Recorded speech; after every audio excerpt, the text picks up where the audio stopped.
السلام علیکم۔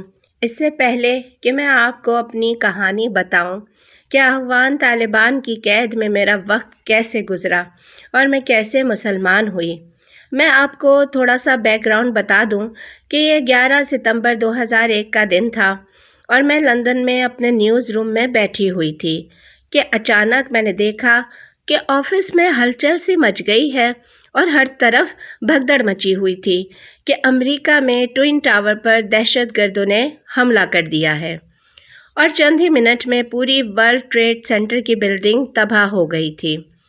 اس سارے واقعے نے پوری دنیا کے میڈیا ہاؤسز اور نیوز ایجنسیوں میں ایسی ہی بھگدڑ مچا دی تھی جیسی کہ میرے آفس میں مچی ہوئی تھی، اور چند ہی لمحوں میں یہ خبر جے ایف کینیڈی کے قتل سے بھی بڑی خبر بن کر ساری دنیا کے میڈیا پر چھا گئی تھی۔ میرے آفس نے میرے نیو یارک جانے کا انتظام کیا، مگر امریکہ نے ہر قسم کے فضائی اور زمینی راستے بند کر دیے تھے، اس لیے مجھے ہیتھرو ایئرپورٹ سے ہی واپس آنا پڑا۔ اور 4 دن بعد میری باس یعنی ہمارے نیوز ایڈیٹر کی کال آئی اور انہوں نے کہا کہ پلان تبدیل ہو گیا ہے اور تم اب پاکستان جا رہی ہو۔ میں حیران تھی کہ حادثہ تو نیو یارک میں ہوا ہے تو میں پاکستان کیوں جاؤں گی، مگر مجھے بتایا گیا کہ اس حادثے کے سارے تانے بانے افغانستان اور طالبان سے جڑے ہیں، لہٰذا ہمیں خبروں کی تحقیق کے لیے پاکستان سے بہتر جگہ نہیں مل سکتی کیونکہ ہم ڈائریکٹ افغانستان جا نہیں سکتے۔ اور ٹھیک 12 گھنٹے بعد میں اسلام آباد میں تھی۔ اگلے ہی دن میں نے وہاں کے لوگوں کے بارے میں معلومات جمع کرنا شروع کر دیں کہ 9/11 کے بارے میں یہاں کے لوگوں کے کیا تاثرات ہیں، اور اس کے بعد اب جو کچھ امریکہ کرنے جا رہا ہے یعنی افغانستان پر بمباری، اس کے بارے میں لوگوں کی کیا رائے ہے۔ بہرحال یہ اپنے انداز کی ایک انوکھی جنگ اس اعتبار سے بھی تھی کہ دنیا کا سب سے مضبوط ملک دنیا کے سب سے کمزور ملک کو تباہ کرنے والا تھا۔ اگلے دن میں پشاور میں تھی۔ یہ ایک افغان بارڈر سے زیادہ قریب شہر ہے بنسبت اسلام آباد کے، اور یہاں پر میرے ساتھ دنیا بھر کی نیوز ایجنسی، چاہے وہ اخبار، ریڈیو، ٹی وی، انٹرنیٹ یا کسی بھی میڈیا سے تعلق رکھنے والے صحافی تھے، ان کی ایک بہت بڑی تعداد تھی۔ یہاں پر لگ بھگ 3000 صحافی موجود تھے اور اتنے ہی اسلام آباد میں تھے۔ آپ لوگ اندازہ لگا سکتے ہیں کہ میں ایک سنڈے نیوز پیپر کی چیف رپورٹر تھی اور ہمارا اخبار صرف ہفتے میں ایک بار آتا تھا۔ ہم روزمرہ کی عمومی خبریں دینے والا اخبار نہیں تھے۔ میری ذمہ داری تھی کہ میری رپورٹنگ زیادہ تفصیلی تجزیہ لیے ہوئے ایک رپورٹ کی صورت میں ہو کہ اوورآل یہاں پر کیا ہو رہا ہے، اور میں وہ صحافی نہیں تھی جس کا مقصد صرف حکومتی موقف کی تائید کرنا ہو، بلکہ میں اصل صورتحال سے اپنے ناظرین کو آگاہ کرنا چاہتی تھی، چاہے وہ حقیقت کسی کو پسند ہو یا ناپسند ہو۔ اس لیے میرا خیال تھا کہ مجھے زیادہ بہتر اور واضح خبر افغانستان سے مل سکتی ہے۔ اس لیے میں اسلام آباد میں افغان ایمبیسی میں گئی اور میں نے افغان ویزے کے لیے اپلائی کیا، مگر مجھے ویزا دینے سے انکار کر دیا گیا۔ میں نے 3 مرتبہ درخواست دی اور تینوں مرتبہ مجھے ریجیکٹ کر دیا گیا۔ 9/11 کے بعد طالبان پر امریکی حملے کی ممکنہ صورتحال کے بعد افغان حکومت ویزا نہیں دے رہی تھی، اور ان کا یہی جواب تھا کہ ہمارا ملک حالت جنگ میں ہے اور آپ کی جان کو خطرہ ہے۔ بہرحال ہم نے بلیئر اور بش سے بہت کچھ سن رکھا تھا کہ افغان طالبان نے اپنی عوام کی زندگی عذاب بنا کر رکھی ہوئی ہے، اور میں وہاں جا کر اصل صورتحال دیکھنا چاہتی تھی کہ کیا واقعی وہاں کی عوام مظلوم ہے، کیا واقعی طالبان ظالم حکمران ہیں، کیا واقعی وہاں خواتین کے ساتھ ظلم ہو رہا ہے، کیونکہ افغان طالبان کے بارے میں ہمیں مغرب میں یہی خبریں دی جاتی تھیں۔ اور مجھے اچھی طرح سے یاد ہے جس دن میں لندن سے نکل رہی تھی، ٹونی بلیئر کا پیغام ٹی وی پر چل رہا تھا کہ طالبان اتنے ظالم ہیں کہ اپنے بچوں کو پتنگ تک نہیں اڑانے دیتے۔ یہاں میرے ساتھ 2 گائیڈز تھے، ایک کا تعلق پاکستان کے صوبہ خیبر پختونخوا سے تھا، جبکہ دوسرا افغان مہاجر تھا، اور وہ 4 سال سے پاکستان میں رہ رہا تھا۔ وہ دونوں آپس میں کزن تھے۔ پھر ایک دن ہوا یوں کہ BBC کے چیف کراسپونڈنٹ سمپسن نے خبر بریک کی کہ وہ برقع پہن کر افغانستان میں چوری داخل ہوا اور 3 دن میں وہاں سے کافی خبریں نکال کر لایا۔ تو میں نے سوچا کہ اگر وہ مرد ہو کر برقعے میں افغانستان جا سکتا ہے تو میں تو ایک عورت ہوں، میں تو اس سہولت سے زیادہ بہتر طور پر فائدہ اٹھا سکتی ہوں۔ اور اس طرح میں اپنے دونوں گائیڈز کے ساتھ برقع پہن کر افغانستان چلی گئی۔ اگرچہ وہ خیبر پاس کا دلکش سفر بھی ایک زبردست کہانی ہے، مگر میں اپنی بات کو مختصر کرتی ہوں کہ ہم بارڈر کراس کر کے جلال آباد آ گئے، اور یہ پاکستان کے بارڈر کے ساتھ سب سے پہلا ایک مرکزی شہر ہے۔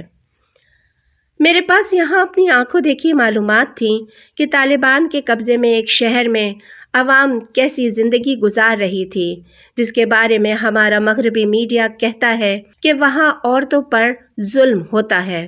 اور جب میں جلال آباد کی مارکیٹ میں گئی تو میں نے دیکھا کہ وہاں پر خریداری مرد کر رہے تھے، اور وہ گھر کا راشن اور دوسرا سامان لے رہے تھے، جو کہ یہاں مغرب میں یہ ڈیوٹی بھی خواتین ہی سر انجام دیتی ہیں۔ وہاں پر عورتوں کے بغیر برقع، بغیر محرم کے اکیلے گھر سے نکلنے کی اجازت نہیں، مگر چند خواتین برقعے میں اپنے محرم کے ساتھ بازار میں موجود تھیں۔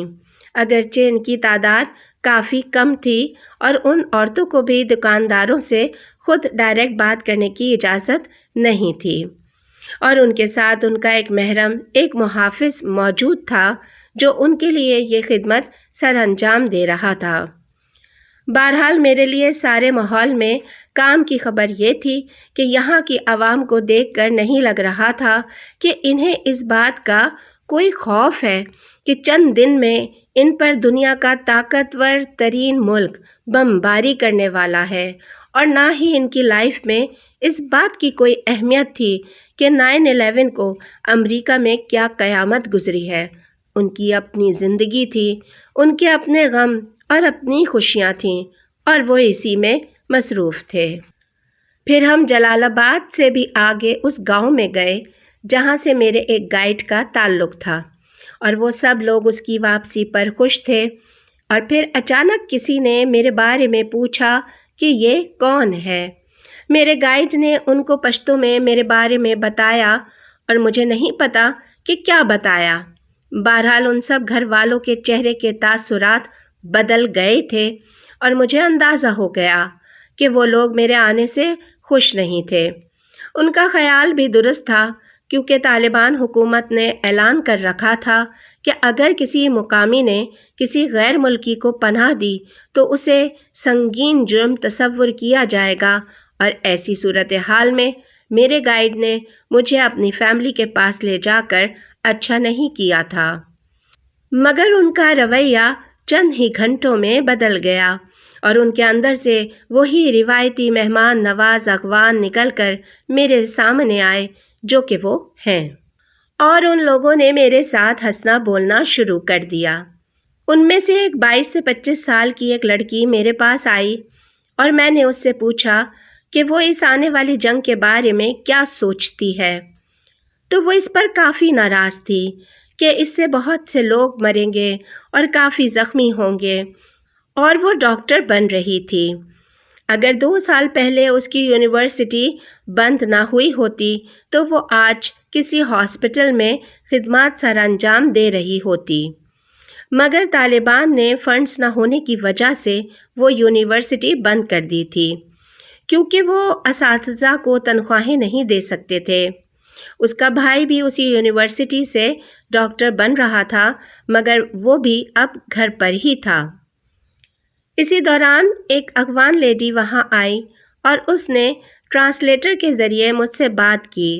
اس نے پوچھا کہ کیا تمہارے بچے ہیں؟ میں نے کہا ہاں، میری ایک بیٹی ہے۔ اس نے کہا صرف ایک؟ میرے 15 بچے ہیں، اور جب تم گوری ہم مسلمانوں سے لڑنے کے لیے ایک اور بچہ پیدا کرو گی، میں 15 اور پیدا کروں گی جو تم انگریزوں سے لڑیں گے۔ اور میں نے سوچا کہ اس سرزمین کی عورت کا یہ جذبہ ہے تو مردوں کا جذبہ کیا ہوگا۔ بہرحال اس عورت نے کہا کہ 9/11 پر جو کچھ ہوا مجھے اس پر دکھ ہے۔ اس میں تم گوروں کے بہت سے لوگ مرے ہیں، مگر اس میں ہمارا کیا قصور ہے؟ تم امریکی ہم پر حملہ کیوں کرنا چاہتے ہو؟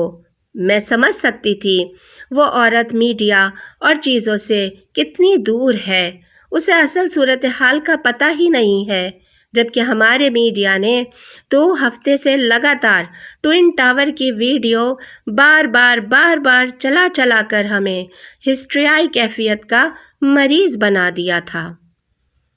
بہرحال میرا وہاں زیادہ دیر رکنا ان لوگوں کے لیے خطرے کا باعث تھا، اس لیے میں نے اپنا ضروری کام کیا اور اگلے دن صبح ہم واپسی پاکستان کے لیے روانہ ہوئے۔ واپسی پر ہمیں پتہ چلا کہ پاکستانی حکومت نے بارڈر سیل کر دیے ہیں اور ہم درہ خیبر کے راستے واپس نہیں جا سکتے۔ البتہ اچھی خبر یہ تھی کہ وہاں پاکستان میں داخل ہونے کے 300 سے بھی زیادہ چور رستے ہیں، اور میرے گائیڈ نے بتایا کہ ہم ایک اور راستے سے پاکستان جائیں گے۔ یہاں میں اپنی لمبی کہانی کو مختصر کرتی ہوں کہ واپسی کی کوشش میں اور میرے گائیڈ طالبان فوجیوں کے ہاتھ لگ گئے اور انہوں نے ہمیں گرفتار کر لیا۔ گرفتاری کے بعد مجھے اخوان طالبان جلال آباد لے گئے۔ جلال آباد میں طالبان کا انٹیلیجنس آفس تھا۔ وہاں کا آفیسر تھوڑی بہت انگلش سمجھتا تھا۔ اس نے مجھ سے ساری تفصیل ایک کاغذ پر لکھنے کو کہا کہ میں کون ہوں، کیا کرتی ہوں، یہاں کیوں آئی ہوں، وغیرہ وغیرہ۔ پھر انہوں نے مجھے کھانا دیا، مگر میں نے کہا کہ مجھے فون چاہیے، مجھے ایک اہم کال کرنی ہے۔ اس نے کہا کہ تم ایک قیدی ہو اور فی الحال تمہیں فون کی سہولت نہیں دی جا سکتی۔ میں وہاں 10 دن رہی۔ میں روزانہ سوچتی کہ کل یہ مجھے ماریں گے، تشدد کریں گے، کل یہ مجھے قتل کر دیں گے، مگر وہ بہت ہی ہمدردی سے پیش آتے، اور دن میں ایک بار ایک آفیسر آ کر پوچھتا کہ آپ ہماری بہن ہو، ہم آپ کو تکلیف نہیں دینا چاہتے، آپ کو یہاں کوئی پریشانی تو نہیں ہے؟ روزانہ میرے سامنے کھانا لا کر رکھا جاتا اور کھانے سے پہلے ایک شخص آ کر میرے ہاتھ دھلواتا۔ میں جس کمرے میں قید تھی، میرے پاس اپنے کمرے کو اندر سے لاک کرنے کی سہولت تھی اور مجھے چابی دی گئی تھی۔ دروازے پر دستک دیے بغیر اور میری اجازت کے بغیر کوئی میرے کمرے میں نہیں آتا تھا، اور یہ وہ لوگ تھے جن کے بارے میں میری حکومت نے مجھے بتایا تھا کہ بدترین ظالم ہیں، یہ جنگلی جانور ہیں، یہ اپنی عورتوں پر ظلم کرتے ہیں، جبکہ میں غیر مسلم قیدی تھی اور ایک جرم میں گرفتار تھی۔ اگر میرے ساتھ رویہ خراب نہیں تھا تو میں کیسے کہہ دوں کہ ان کا رویہ اپنی عورتوں کے ساتھ خراب تھا؟ 10 دن بعد مجھے اطلاع دی گئی کہ مجھ سے ملنے کے لیے ایک مذہبی اسکالر آئے ہیں۔ وہ ایک لمبا سا عربی جبہ پہنے، بہت ہی سفید رنگ والا، براؤن داڑھی اور براؤن آنکھیں، روشن چہرہ لیے ایک شخص آیا۔ اس نے دستک دی۔ میں نے اندر سے ڈور کھولا۔ اس کے ساتھ 2 خواتین تھیں۔ انہوں نے میرے سر پر چادر ڈال کر مجھے بٹھا دیا اور اس شخص نے مجھ سے سوال پوچھنے شروع کیے کہ تمہارا مذہب کیا ہے؟ میں نے کہا میں عیسائی ہوں۔ اس نے کہا کون سی عیسائی؟ میں نے کہا پروٹیسٹنٹ۔ وہ مسلسل مسکرا رہا تھا۔ اس کا رنگ بہت چمکدار تھا، ایسے لگ رہا تھا جیسے اس کی اسکن کے اندر لائٹس جل رہی ہوں۔ اب میں سمجھتی ہوں کہ وہ عبادات کا نور تھا، مگر اس وقت میں اس کے چہرے کی روشنی سے ڈر رہی تھی۔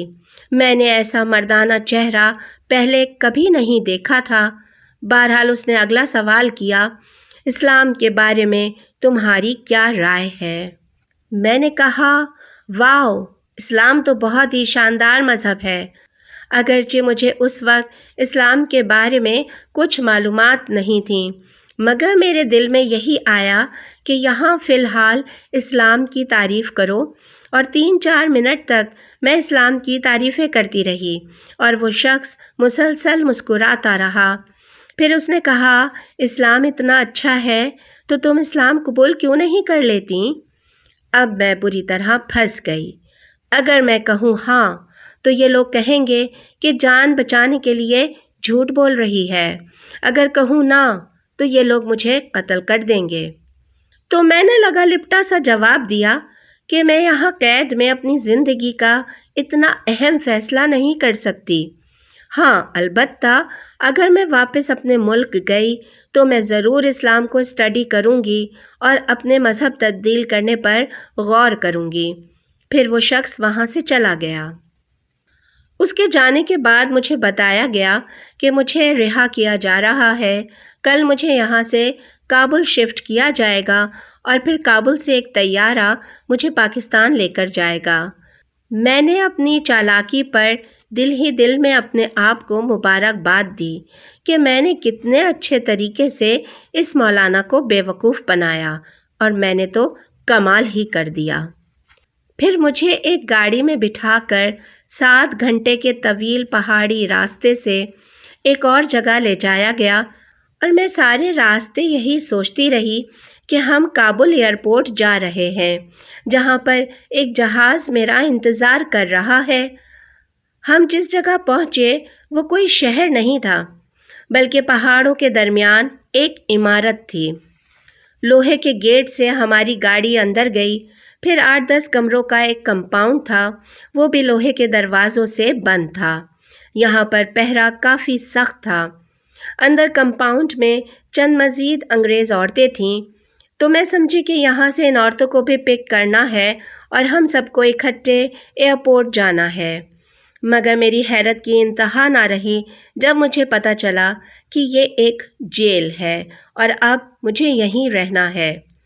میں نے ان کو کافی یقین دلایا کہ آپ لوگوں کو غلط فہمی ہوئی ہے، مگر انہوں نے کہا کہ ہمیں کوئی غلط فہمی نہیں ہوئی۔ آپ نے بغیر ویزا افغانستان میں داخل ہو کر قانون توڑا ہے اور آپ کو بطور سزا اب اس جیل میں رہنا ہے۔ میں نے اگرچہ کافی شور مچایا، مگر وہ مجھے وہاں ایک کمرے میں چھوڑ کر چلے گئے، اور انہوں نے کہا کہ آپ چاہو تو کمرہ اندر سے بند کر لو۔ پھر وہاں پر 6 مزید انگریز عورتیں میرا شور سن کر میرے کمرے میں آ گئیں۔ ان میں سے 3 آسٹریلین تھیں، ایک جرمن اور 2 امریکی خواتین تھیں۔ وہ فلاحی کاموں کی آڑ میں لوگوں کو عیسائیت کی تبلیغ کرتے پکڑی گئی تھیں، اور لوگوں کو مسلمان سے عیسائی بنانے کے جرم میں انہیں جیل میں رکھا گیا تھا۔ بہرحال مجھے کافی دنوں بعد اپنی زبان بولنے والی ساتھی ملی تھیں۔ میں کچھ وقت کے لیے ان سے باتیں کر کے ریلیکس ہو گئی، اور میں ان سے یہی کہتی رہی کہ یہ لوگ مجھے کسی غلط فہمی میں یہاں لے آئے ہیں۔ دراصل مجھے کابل ایئرپورٹ جانا تھا اور وہاں سے مجھے بائی ایئر گھر بھیجا جانا تھا۔ اسی طرح مجھے 6 دن گزر گئے، اور 6ٹھے دن جا کر مجھے اندازہ ہوا کہ میں اب یہاں سے کبھی باہر نہیں جاؤں گی۔ اس دن میں نے کمرے کی 4 دیواری کو دیکھا اور میں رونے لگی۔ میں جب سے گرفتار ہوئی تھی میں پہلی مرتبہ روئی تھی۔ یہاں میں حیران تھی کہ ان جنگلی جاہل کہلانے والے طالبان کو قیدیوں کا اتنا خیال تھا کہ افغانستان میں سگریٹ پر پابندی تھی، مگر میرے لیے سگریٹ فراہم کیے جاتے تھے۔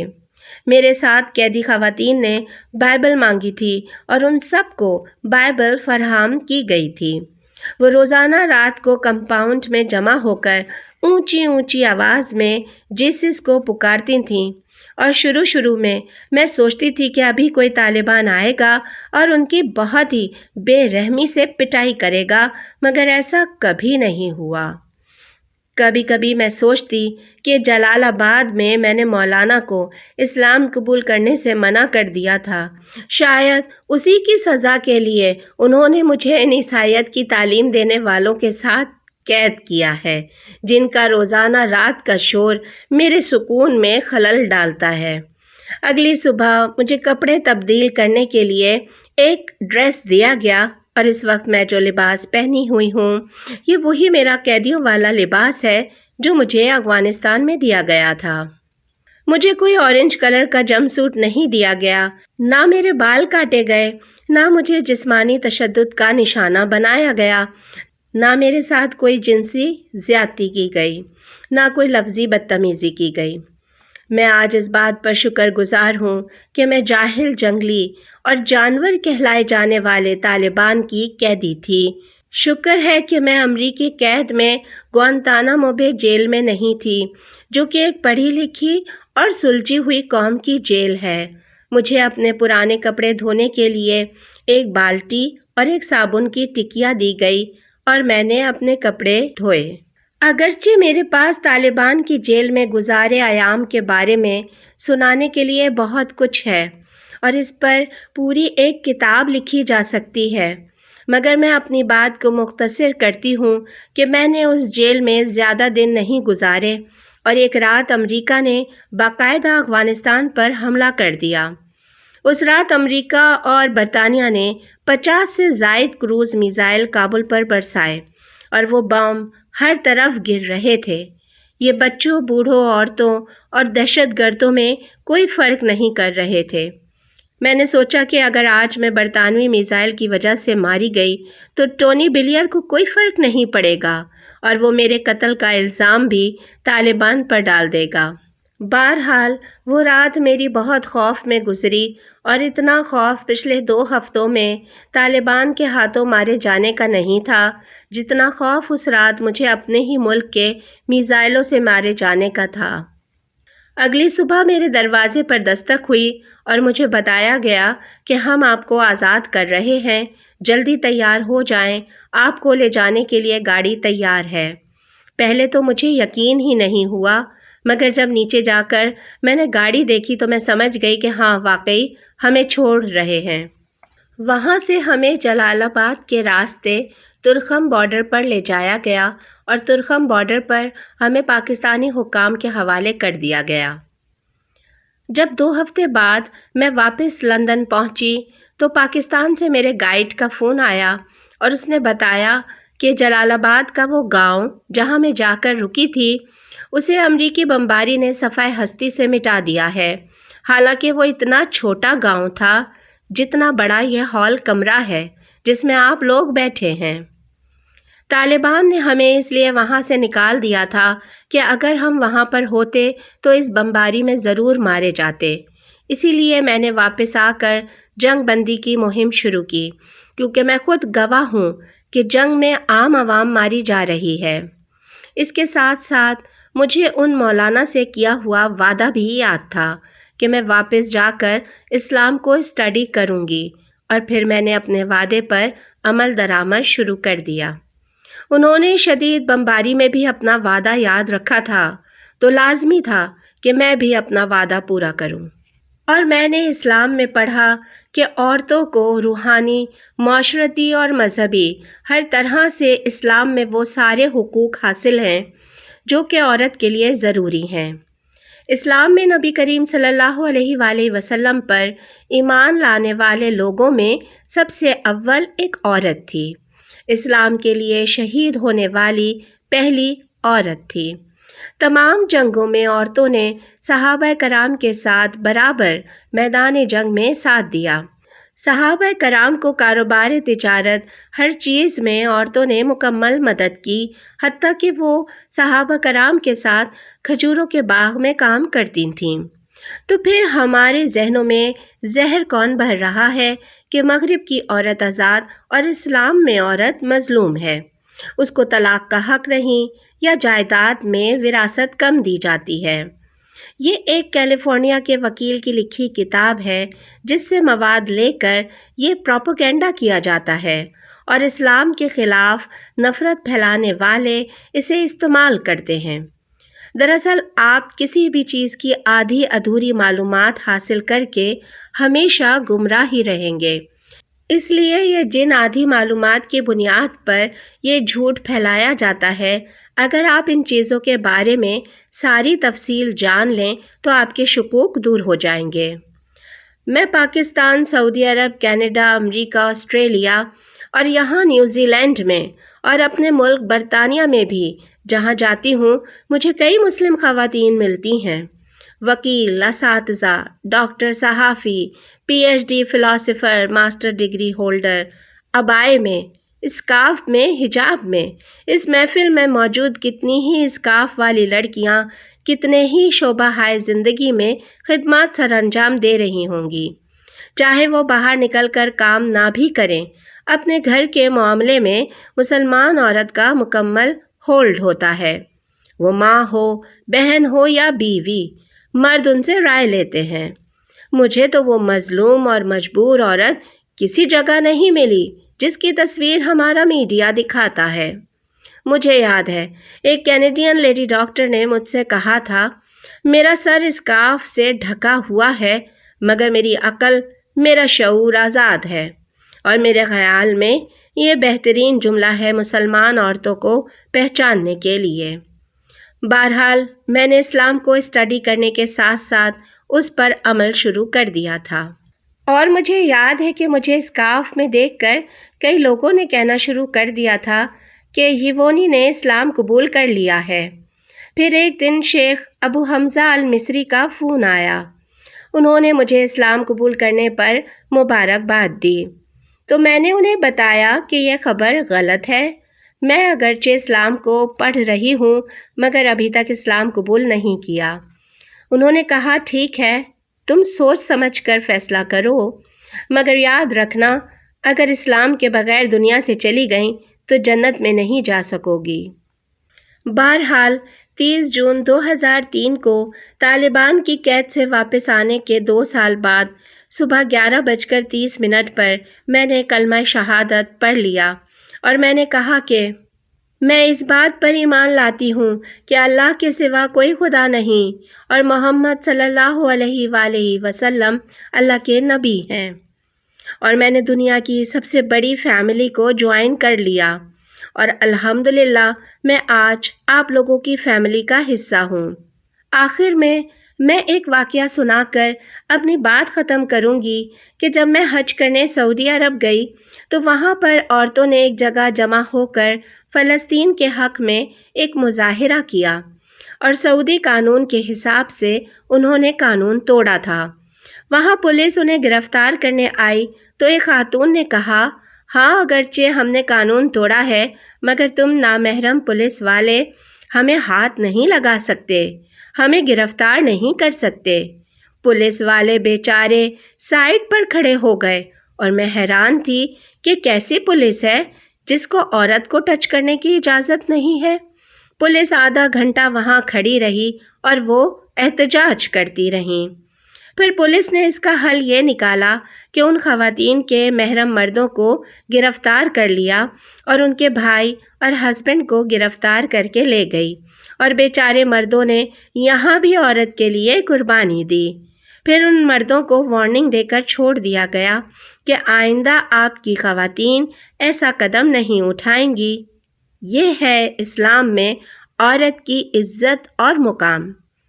اس کے ساتھ ہی تمام شرکاء کا بہت بہت شکریہ۔ یہاں آپ کے لیے ایک تحفہ بھی ہے، کچھ کتب ہیں جو آپ کو اسلام سمجھنے میں مدد کریں گی، اگر آپ چاہیں تو ساتھ لے جا سکتے ہیں۔ بہت بہت شکریہ۔ السلام علیکم۔